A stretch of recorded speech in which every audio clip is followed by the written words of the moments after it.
Biyya keessaa fi biyya alaa jiraattanii sagantaa keenya kana karaa tamsaasa kallattii karaa YouTube akkasumas karaa Facebook akkasumas karaa chaanalii social media adda addaatiin ordufachaa kan jirtan amantootni keenya hundumtu akkasumas daawwattootni keenya maqaa gooftaa fi fayyisaa keenya Yesuus Kiristoosiin yooyyaa jedhee nagaa sin gaafadhaa kam jirtan hunduma keessaniifuu bakka jirtanitti araarri arjummaan gooftaa keenya biraa isiniif haa baay'atu. Egaa Waaqayyo nu eegee nu gargaaree haala rakkisaaf dhiphisaa addunyaan keessa jirtu keessatti immoo nu eegee guyyaa har'aatiin nu ga'e isa nu eegeef abbaa keenyaaf gooftaa keenyaaf fayyisaa keenyaaf tiksee keenyaaf Waaqayyo gooftaa keenyaaf bara hamma bara baraatti galanni isaaf haa ta'u. Waaqayyo maqaan isaa haa ulfaatu. Egaa guyyaa har'aa mata duree tokkummaa kiristaanotaa yookaan immoo Christians Unity and Fellowship jedhu irratti kitaaba qulqulluu waliin qo'annaa kitaaba qulqulluu waliin qo'annaa yeroo qo'annaa kitaaba qulqulluuti daqiiqaa muraasaaf immoo waliin dabarsina. Christian Fellowship and Unity yookaan immoo tokkummaa kiristaanotaa mata duree jedhu irratti sagalee Waaqayyoo waliin ilaalla.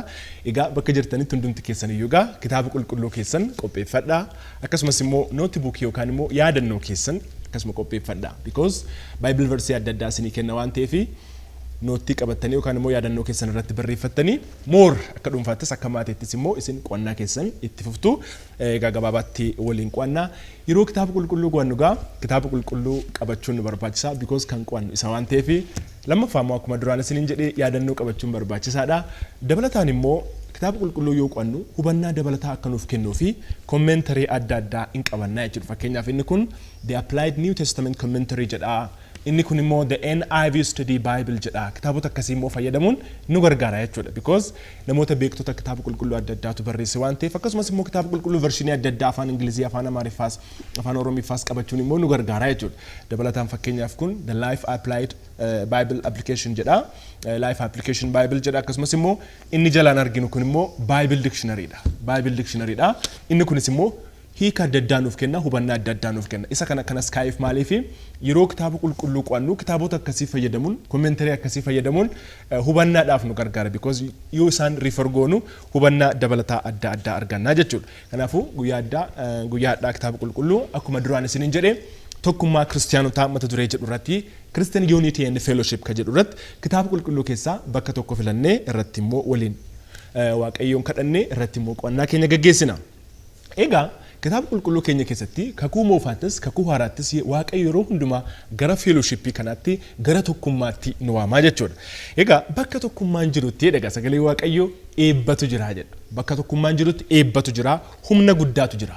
Egaa hundumti keenya ilaalcha adda addaa qabna, garaagarummaa adda addaa qabna.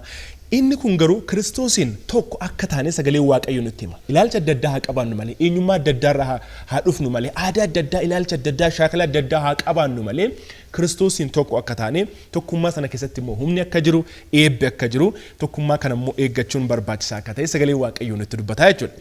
Egaa jireenya addunyaa kana akkuma hundumti keenyaa beeknu olumaa gadi wanti hundumtuu namaaf hin mijatu wanti hundumtuu waliin dhahaadha keessattuu yeroon amma keessa jiru kun immoo tokkummaa godhachuuf hundumti keenya akkuma beeknu akka fellowshipitti walitti dhufnee tokkummaa godhannee waliin Baayibilii qo'achuudhaaf baay'ee rakkisaadha baay'ee dhiphisaadha. Haalli dhukkubaa keessattuu haala COVID-19 wal qabatee haalli nageenyaas bakka tokko tokkotti dabalataan immoo haalli jireenyaatii fi kan kana fakkaatan dhiibbaa uuma. Waaqayyo garuu akka dhuunfaatti Bible study akka qo'annuuf immoo wanti nu dhoowwu hin jiru ammayyuu jechuudha. Dabalataan immoo akka maatiitti akkasumas immoo akkaataa walitti dhiyeenyaatiin of eeggannaadhaan kitaaba qulqulluu qo'achuu dandeenya. Kanaaf egaa waldaan keenyas akkaataa kanaan karaa YouTube kanaanii barsiisa akkasiniif dhiyaatu kan mijeessitee Waaqayyo isaan eebbisuu dargaggoonni keenyas sagantaa kana waraabaa isiniif dhiyeessaa kan jiranis gooftaan isaan guddaa godhee haa eebbisu jedha. Egaa asirratti wanti nuti hubannuu qabnu yeroo hundumaa jechuudha.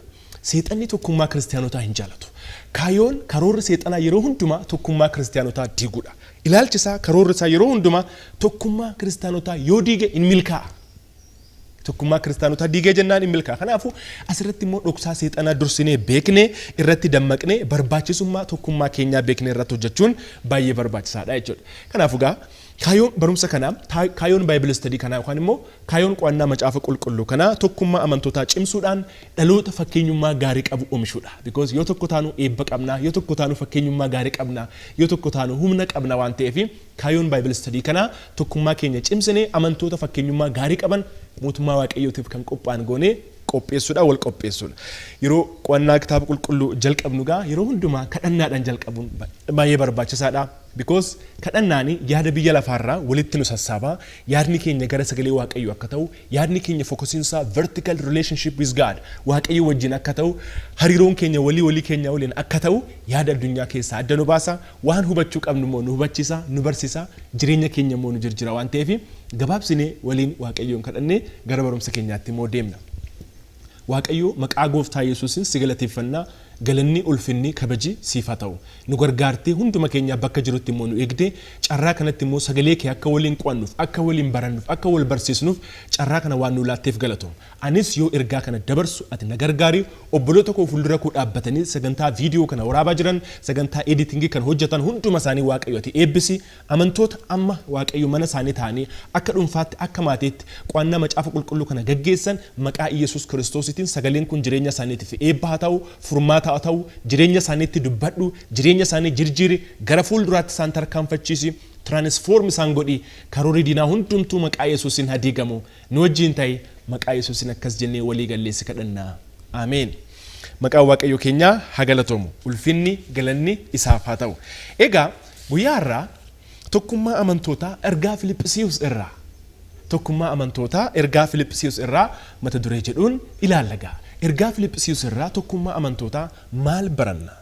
Lessons from the early Christians, especially by focusing on the letter of the Apostle Paul to Philippians. Yookaan immoo ergaa Phaawulos gara warra Philippians barreesse irratti dhaabannee amantoonni durii tokkummaaf jaalala akkamii unity yookaan fellowship akkamii qabu kan jedhu ilaalla. Egaa ergaa Filiphisiiyus kana kan barreesse hundumti keenya akka beeknu Phaawulosidha. Ergamaa Phaawulostu adeemsa wangeelaa isa lammaffaa irratti Phaawulos gara magaalaa Filiphisiiyus gara kutaa Maqedooniyaa kana dhufe jechuudha. Gara kutaa Maqedooniyaa kana dhufe naannoo bara 60-61 jechuudha. Egaa yeroo kana Phaawulos mana hidhaa ture. Phaawulos mana hidhaa keessa ture. Mana hidhaa keessa jiraatee ergaa kana barreesse jechuudha. Ergaa Filiphisiiyus kana ergaa Efesoonfaa waliin ta'uun ergaa Efesoonfaa waliin mana hidhaa Roomaa keessa jiraatee barreesse jechuudha. Egaa adeemsa marsaa lammaffaa irratti Phaawulos gara Filiphisiiyus goree achitti immoo barsiisee mana hidhaa keessa jiraatee immoo ergaa kana immoo barreesse jedha. Egaa akkuma duraan isiniin jedhe kitaaba qulqulluu yoo qo'annu kommentarii adda addaa fayyadamuun dictionary adda addaa fayyadamuun nu gargaara. Dabalataan immoo maappii fayyadamuun immoo kaartaa fayyadamuun immoo baay'ee nu gargaara. Fakkeenyaaf adeemsa Phaawulos yoo hubannu asirratti jechuudha. የጳውሎስ የወንጌል ጉዞዎች jedha. adeemsa Phaawulos isa sadan asirra kaayera. isa jalqabaa isa lammaffaa fi isa sadaffaa adeemsa wangeelaa gurguddaa sadi godhe jechuudha. Asirratti fakkeenyaaf Phaawulos adeemsa wangeelaa isa jalqabaa jedha asirratti eessa jalqabe eessatti akka xumure asirratti mul'isa Anxookiyaa irra jalqabe akkamitti naannoo Asia Minor naannoo akka Anxookiyaatti deebi'e isa lammaffaarree isa sadaffaallee asirratti argina. Egaa asirratti kutaa nuti guyyaa irraa qo'annu kana keessatti jechuudha. Adeemsa wangeelaa Phaawulos isa lammaffaa kana keessatti Phaawulos yeroo jalqabaatiif gara Filiphisiiyus yooduu marsa lammaffaa kana irratti jechuudha. Egaa yeroo kanatti gaa marsa lammaffaa irratti fokusiinsa naannoo Middle East fi naannoo Asia Minor ture. Ergasii isa lammaffaa kana irratti immoo Middle East fi Asia yookaan immoo naannoo Asia Minor kana darbee gara Awurooppaatti seenee jechuudha. Wangeelli yeroo jalqabaatiif wangeelli gooftaa keenya Yesuus Kiristoos Asia irraa gara Yuurooppiitti akka seene asirraa arginaa jechuudha. Egaa akkaataa kaartaa kanarraa arginutti Anxookiyaa irraa jalqabee akkamitti immoo wangeelli naanna'ee biyya Filiphisiiyus akka dhaqqabe jechuudha. Akkuma asirratti arginu kaartaa kanarratti akkamitti akka biyya Filiphisiiyus dhaqqabe ergasii akkamitti immoo akka naanna'ee gara magaalaa Anxookiyaatti deebi'ee argina jechuudha. Because kaartaa kana yoo ilaallu hubannaadhaaf nu gargaara akkuma commentaries Bible dictionary adda addaa ilaallu jechuudha. Egaa ergaasaa kanarratti Phaawulos bara 60-61 irratti mana hidhaa Roomaa keessa jiraatee amantootaaf yoo barreessu boqonnaa lammaffaa irratti amantoonni tokkummaa isaanii akka eegganiif kaayoo ergama isaanii isa guddaa irratti akka xiyyeeffataniif isaan gorsaa jechuudha. Tokkummaa keessan eegaa ergama keessan kaayoo keessan isa guddaa sana irratti immoo xiyyeeffadhaa jedhaanii jechuudha. Egaa kutaa irraa ergaa Filiphisiiyus keessaa immoo Filiphisiiyus boqonnaa lammaffaa lakkoofsa 1-4 kan jiru dubbifannee isarratti egaa qo'annaa keenya kan geggeessinu. Ergaa Filiphisiiyus boqonnaa isaa 2 lakkoofsa 1-4 isa dubbisee achirratti immoo waliin haasofnaa waliin mari'annaa waliin immoo qo'annaa maqaa gooftaa Yesuus Kiristoos nan dubbisaa akkas jedha. Egaa karaa Kiristoos wal gorsuun jaalala isaatiin wal jajjabeessuun karaa hafuura qulqulluu tokkummaa qabaachuun gara laafinaan namaaf yaaduun nuuf kennameera jedha. Ammas isin warra yaada garaa tokkoo ta'uudhaan jaalala tokko qabaachuudhaan yaada walitti dabalattanii tokko ta'uudhaan yaada tokkotti waliif galuudhaan gammachuu koo fiixaaf anaaf baasaa jedhega Phaawulos. Gad of deebisuudhaan jedhatti fufee warra kaan ofirra caalchisaa lakkaa'aa malee yaada ofittummaatiin yookiis of dhiibuudhaan waan tokkollee hin hojjetinaa jedha. Lakkoofsa afuraffaa isin keessaa adduma addaan waan warra kaanitti tolus immoo haa ilaalu malee waan isatti tolu duwwaa hin ilaalinii jedha. Hin ilaalinii jedha. Egaa kutaa kana dhaabanneeti egaa kitaaba qulqulluu guyyaarraa waliin kan qo'annu. Egaa hundumti keenya akkuma beenyu jireenya kiristaanummaa kan jalqabu namni tokko hariiroo Waaqayyo wajjin godhachuudhaan. Namni gooftaa Yesuus Kiristoositti yoo amanu Waaqayyo wajjin araaramaa, namoota wajjin araaramaa, uumama wajjin araaramaa jechuudha. Araara gurguddaa sadiitu ta'a. Waaqayyo wajjin araaramu, namoota wajjin araaramu, uumama hundumaa wajjin araarama. Kanaafuu erga gooftaa Yesuusitti namni tokko amane booda vertical relationship yookaan immoo vertical fellowship Waaqayyo wajjin qabaata jechuudha. Hariiroo Waaqayyo wajjin qabaata dirqama. Inni lammaffaan immoo hariiroo amantoota waliin qabu horizontal relationship yookaan immoo fellowship with other Christians ka jennu kana jechuudha. Egaa namni erga maatii Waaqayyootti makame, erga gooftaa Yesuus fayyisaa godhatee fudhatee maatii Waaqayyoo ta'eera. Amantoota kan biraa wajjin horizontal fellowship qabaachuun immoo barbaachisaa akka ta'e immoo sagalee Waaqayyoo ni dubbata. Gooftaan kan gammadus immoo akkasitti yoo nuti tokkummaadhaan jiraannudha jechuudha. Egaa tokkummaa obbolummaatiin jiraachuun keenya immoo kiristaanummaa hojiin agarsiisaa akka jirru mul'isa jechuudha. Unitiin keenya, fellowshipiin keenya, tokkummaan keenya, kiristaanummaa keenya hojiidhaan gochaan agarsiisaa akka jirru kan mul'isudha. Isa kanas egaa ergaa Yaaqoob boqonnaa 2 lakkoofsa 14 hamma 18 irratti immoo argachuu dandeenya jechuudha. Kiristaanummaa jireenyaan agarsiisu akkamitti tokkummaadhaan obbolummaadhaan immoo jiraachuudhaan jechuudha. Egaa gaaffiin jiru tokko immoo Bible study keenya kanaaf immoo ka'umsa kan ta'u namni tokko ani dhuunfaadhaan erga gooftaatti amanee maatii Waaqayyootti immoo erga makame hafuurri Waaqayyoo erga na keessa jiraata ta'ee tokkummaan amantootaa maaliif na barbaachisa yoo jedhee akkamitti deebisna? Gaaffii kanaaf maal jettu isin? Namni tokko an gooftaa Yesuusitti amanee jira, fayyisaa fi gooftaa lubbuu kiyyaa godhee fudhadhee jira.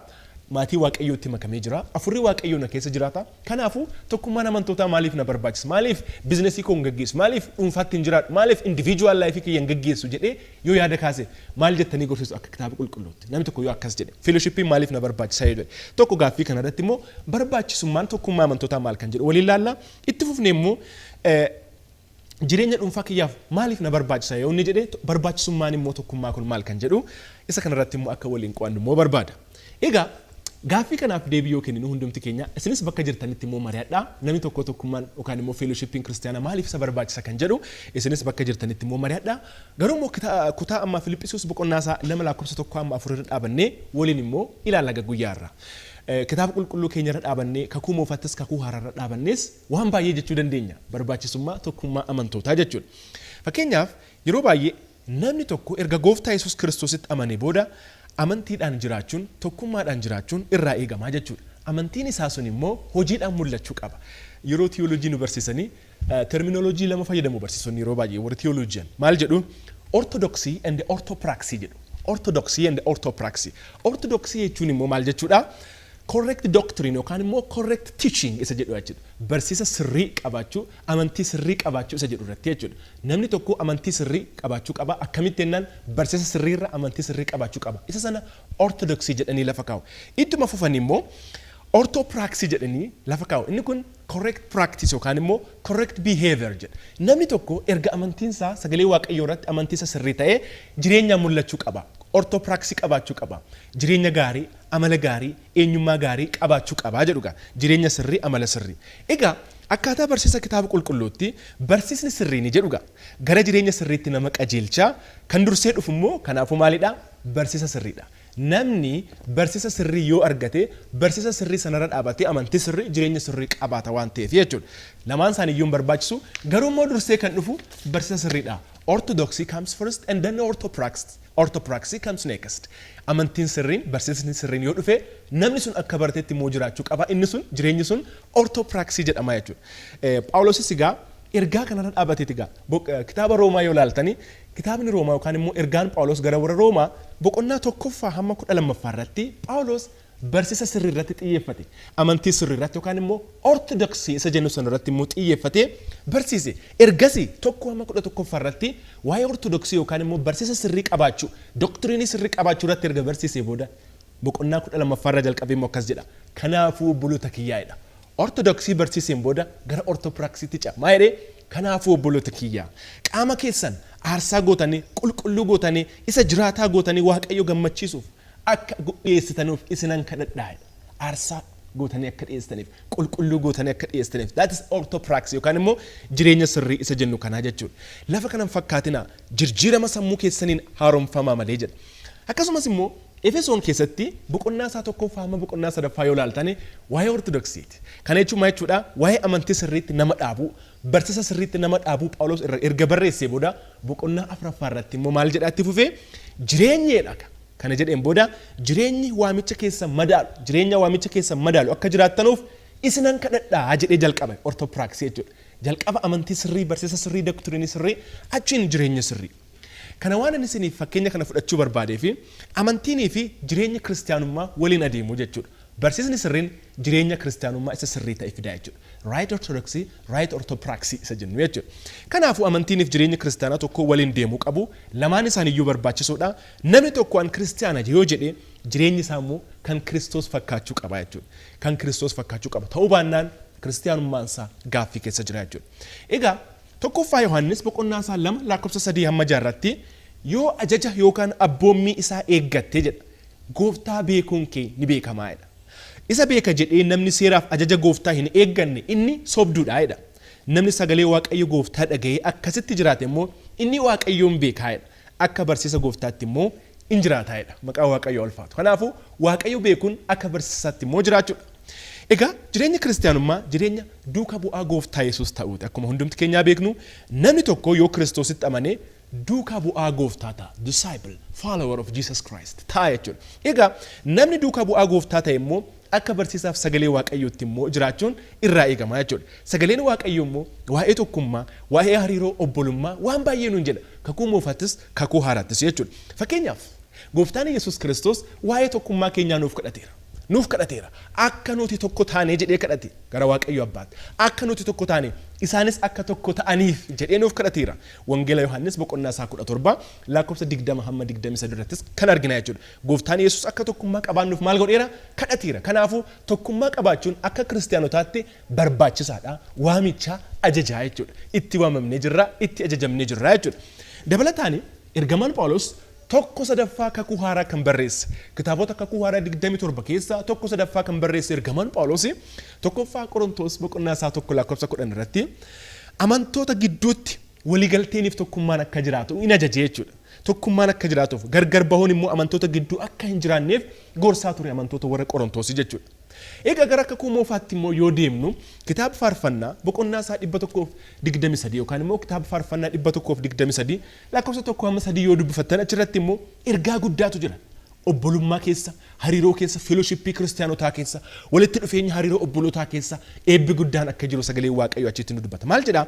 Obboloonni wal wajjin yoo jiraatan, obboloonni waliin yoo jiraatan gaarii fi kan namatti toluudha. Akkasitti jedhamee ibsameera. Eebbi jireenya hin darbines achitti maal ta'eera? Ajajameera jedha. Waaqayyo achitti abboomee jira jedha. Tokkummaa keessa maaltu jira jechuudha? Humnatu jira jechuudha. Kanaaf egaa tokkummaan barbaachisaa akka ta'e, fellowshippiin nuti waliin qabnu barbaachisaa akka ta'e kan dubbatamuuf jechuudha. Yeroo tokko abbaa ijoollee 7 qabu tokkotu du'uu gahe. Abbaan ijoollee 7 qaba ture. Ijoollee 7 qaba du'uu gahe jennaan ijoollee sana eebbisuu barbaade maal jedhee ijoollee koottaa jedheen. 7 isaanii waamee ulee fidadhaa jedheen. Hundumti keessan ulee tokko fidadhaa jedheen. Erga ulee sana fidanii booda cabsaa jedheen ulee sana. Hundumti isaanii salphaatti immoo cabsan. Ulee tokko fidatanii salphaatti immoo cabsan. Ergasii kana lafa kaa'aa ammas deemaa ulee kan biraa fidaa jedheen abbaanii jechuudha ijoollee isaatiin. Ergasii deemanii maaliif abbaan akka nuun jedha jedhanii okay waa hundaafuu ajajamuun gaariidha jedhanii ammas ulee tokko deemanii cabsanii fidan. Qabatanii dhufanii ulee sana ergasii ulee kana walitti fidaati ulee tokko keessan hundumaa walitti fidaa 7 ta'a walitti qabaatii hidhaa jedheen. Walitti qabaa hidhaa jedheen. Mee amma ulee kana cabsaa jedheen. Iyaalan cabsuu hin dandeenye. Humna qaba. Maaliif 7 saayyoo walitti hidhameera waan ta'eef. Ergasii maal jedhee ijoollee sana eebbisee ijoollee isaa ijoollee koo yoo tokko taatan akkasitti humna qabaattu jedha. Diina keessan irratti moo'icha argattu jedha. Moo'icha gonfattu jedha. Kanaafuu tokko ta'a tokkummaa qabaadhaa jedhee ijoollee isaa yeroo sanatti immoo gorsa. Kanaafuu tokkummaa keessa maaltu jira nuun jedha sagalee Waaqayyoo humnatu jira. Kiristaanotni yoo tokko taanu waldaan kiristaanaa aniifati akka maatiitti akka kiristaanummaatti tokko yoo taanu tokkummaan keenya nu cimaa diina irratti, seexana irratti, addunyaa kana irratti, foon irratti aangoo kan immoo mo'icha dhuunfannaa jechuudha. Kanaafuu gaa Filiphisius boqonnaa isaa 2:1-4 irratti yaada tokkotti walii galaa nuun jedha. Jaalala tokko immoo qabaadhaa nuun jedha. Kanaafuu isa kana yoo gabaabsinu maal baranna asirraa Filiphisius 2:1-4 kanarraa yoo gabaabsinee xumurru tokkummaan amantootaa jedhaga. Akeeka Waaqayyooti. It is the plan of God. Fellowshipiin keenya karoora Waaqayyooti, akeeka Waaqayyooti. Keessatti immoo maaltu jira? Eebbatu jira. Keessatti immoo maaltu jira? Humnatu jira. Keessatti immoo maaltu jira? Yaada tokkoon walii galatu jira. Keessatti immoo maaltu jira? Jaalalatu jira. Hariiroodhaan wal cimsuutu jira jechuudha. Ergaa Yohaannis Wangeela Yohaannis boqonnaa isaa 13 lakkoofsa 35 irrattis immoo kan argina jechuudha. Egaa tokkummaan keenya jireenyaaf tajaajilaafis immoo humna ta'a jechuudha. Waaqayyo hubadhaga. Kakuu moofattis waan isin dhibu kakuu haaraattis Waaqayyo tajaajiltoota isaa yoo ergu tokko godhee hin argine. Deemi namni jedhame hin jiru. Deemaa jedhame malee. Hin erge. Fakkeenyaaf kakuu moofaa keessaa yoo laalle Museef Aaroon waliin erge. Iyyaasuuf Kaaleebin waliin erge. Eliyaasiif Elsaa'ii waliin erge. Daawitiif Yoonaataan waliin erge. Phaawulosiif Barnabaas waliin erge. Gooftaan Yesuus namoota 70 sana lama godhee isaan erge. Kanaaf sagalee Waaqayyoo kitaaba lallabaa boqonnaa isaa 4 sagalee 12 yoo dubbifattanii kitaaba lallabaa boqonnaa isaa 4 sagalee 12 irratti maal jedha? Tokko ta'urra lama ta'utu caalaa jedha. Tokko ta'urra lama ta'utu caala. Kanaafuu fakkeenyummaa gaarii qabaachuudhaafis jedha. Akkamiin jaalala keenyaan Wangeela Yohaannis boqonnaa isaa 13:35 irratti maal jedha? Jaalala isin waliif qabdaniin duuka buutuu kiyya akka taatan isin beeku jedha. Jaalala isin waliif qabdaniin hariiroof tokkummaa isin waliif qabdaniin namoonni anan beekne akka isin duuka buutuu kiyya taatan beeka. Kanaafuu gaa tokkummaan tajaajila keenyaafis barbaachisaadha. Kanaafuu akkaataa kutaa kanaatti amantoon akkamitti tokkummaadhaan yaada tokkoon walitti qabamanii jiraachuu danda'an yoo jenne kutaa amma ilaalaa jiru kanarratti jechuudha. Filiphisius boqonnaa isaa 2 lakkoofsa 1 irratti fakkeenyaaf maal jedhaa? Akkuma dubbifannee jechuudha. Tokko gad of deebisuudhaan. Gad of deebisuudha. Kana jechuun situ na caalaa beeka. Of tuulummaarraa situ na caalaa beeka jennee humiliated. Humble of gochuudhaan. Akkasumas immoo yaada ofittummaa ofirraa fageessuudhaan. Because ofittummaan individualistic mind yookaan individualistic ideyaan kuni diina obbolummaati, diina tokkummaa amantootaati. Kanaafuu gad of deebisuudhaan yaada ofittummaa immoo ofirraa fageessuudhaan. Akkasumas immoo gara laafinaan waliif yaaduudhaan. Wal gorsuudhaan kan keessatti immoo dogongorarra dhaabannee walirratti murteessuudhaan ati akkasi jennee wal diiguudhaan waldaa kiristaanaa keessaa nama ari'uudhaan otoo hin ta'in dogongorarra dhaabannee wal gorsuudhaan wal jajjabeessuudhaan jaalala gooftaatiin wal jajjabeessuudhaan wal gargaaruun baay'ee barbaachisaa akka ta'e asirraa barannaa jechuudha. Gad of deebisuu, yaada ofittummaa ofirraa fageessuu, gara laafinaan immoo waliif yaaduu, wal gorsuu, jaalala gooftaatiin immoo wal jajjabeessuudhaan akka jiraachuu qabnu Phaawulos ergaa isaa Filiphisius keessatti immoo barreesseera. Kanaafuu tokkummaan amantootaa hunduma keenyaaf baay'ee barbaachisaa jechuudha. Amantoonni yookaan immoo kiristaanonni jaarraa jalqabaa early Christians barsiisa ergamootaatti jedhaga. Tokkummaa isaanii cimsachuutti, buddeena cabsachuutti, kadhata godhachuuttis immoo qabamanii jiraatu jiran. Hojii ergamootaa boqonnaa isaa 2 lakkoofsa 42 irratti kan argina. Ergama kanaan gara xumuraatti yoo isin fidu amantoonniidha. Hojii ergamootaa boqonnaa isaa 42 irratti barsiisa ergamootaatti jedha. Tokkummaa isaanii cimsachuutti, buddeena cabsachuutti, kadhata godhachuuttis qabamanii in jiraatu turanidha. Haleluuyaa. Bu'aan isa kanaa immoo maali yoo jette itti fufee immoo ibsameera. Maal jedha? Dinqii fi milikinni baay'een harka isaaniitti ta'ee jedha. Signs and wonders. Itti fufee immoo namoota hundumaa biratti sodaa Waaqayyootu ta'ee jedha. Fear of God. Saba hundumaatti bu'ee jedha. Itti fufee immoo namoonni haaraan guyyaa guyyaadhaan gooftaatti amanuu jalqabanii jedha. Itti fufee immoo qabeenyaa isaaniitiin wal gargaaru turanii jedha. Hiyyeessi gidduu isaanii hin turre. Maaliif?